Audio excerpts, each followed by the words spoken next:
So, ayan, unang pasok ng taon. Bali, unbox tayo ng ating purchase dito sa company. Computer, something. Ang specs nito is i3 10th gen na mayroong 3.7 GHz 4-core, it reads 6M. So, ang kanyang PC is Neutron i-1. Actually, naka-assemble na to. Gagawin na lang namin mag-i-install ng operating system. So, ang pinaka-motherboard nito is Asus Prime. Mayroong brand H5 10M-E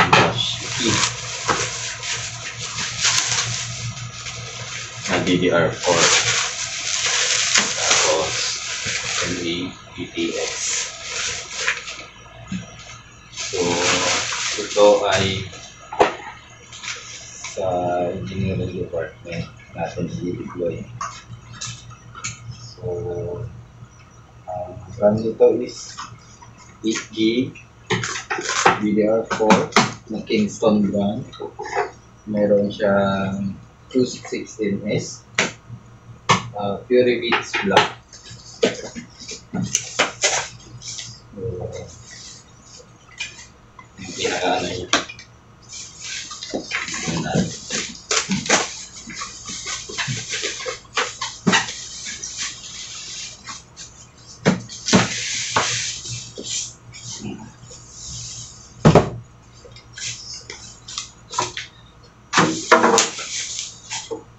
Okay, ito siya or naka-plastic pa.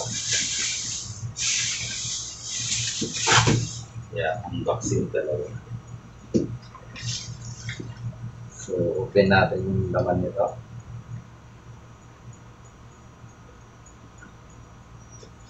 Ang install ko pala dito na operating is Windows 10. Tapos sa mga program, typical lang yung install namin is Microsoft Office, saka yung mga Adobe Reader.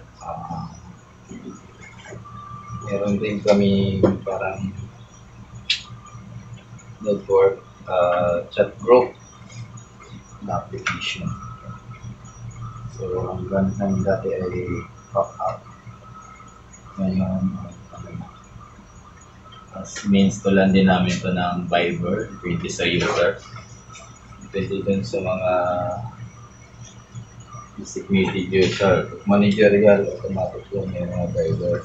So, yung Google access and YouTube access.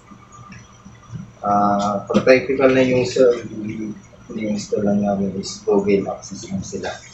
May internet web sila pero naka-Google na. Tsaka yung mga SSS, tsaka yung BIR, tsaka yung mga naka-block sa Facebook, YouTube, so, regular user lang kasi magamit lang na internet limited access. So ito yung specs niya. Yung kanyang power supply is Neutron Electron power supply model ETX-700W. So naka 700 watts siya.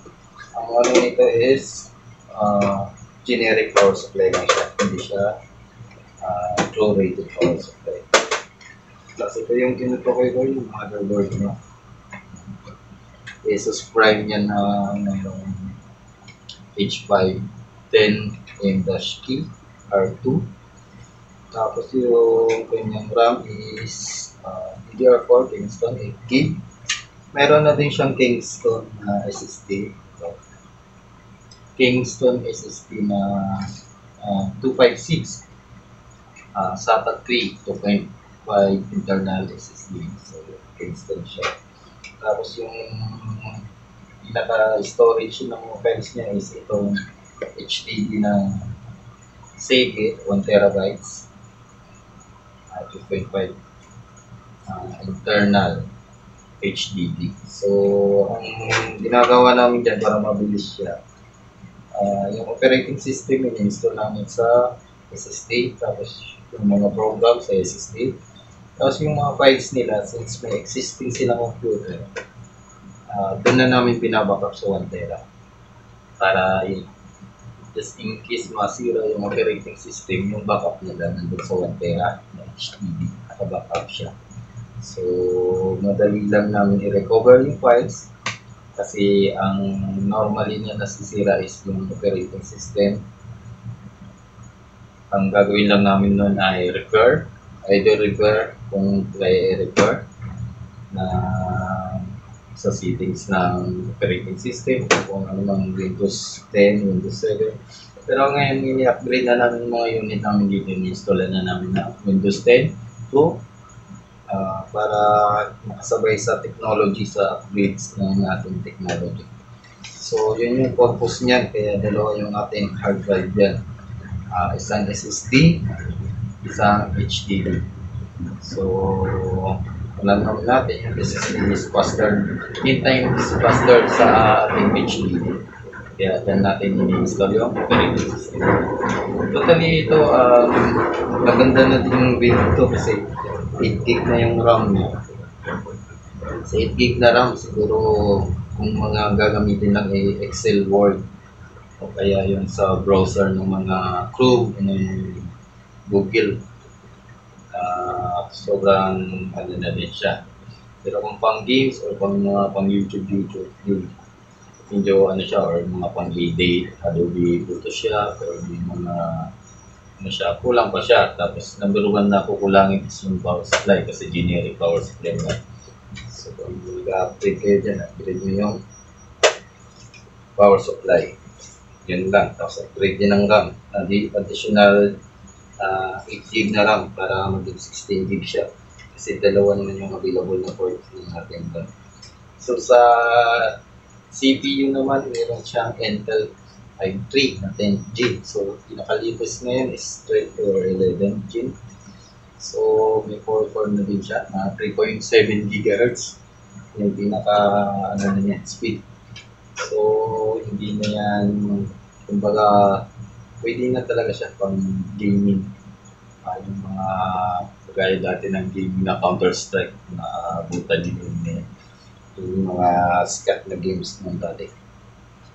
Counter-Strike at yung mga Dota. Pero kung magdo-Dota ka, I think kailangan i-upgrade yung video card. Kasi ito, may built-in naman na ito kasi video out nito is may VGA na siya ka HDMI. So, upgraded na din yung kanyang graphic or yung video out niya. So, kung pinaka-the best yan, kung i-set up mo siya sa games, kaya mga Adobe o video editing, kailangan ka magbili ng GPU or yung graphic ng video card. So, yan lang mga dabs, yun yung palang taong ngayon, 2025. So, wala tayong masyado update o upload sa ating regards sa ating trabaho.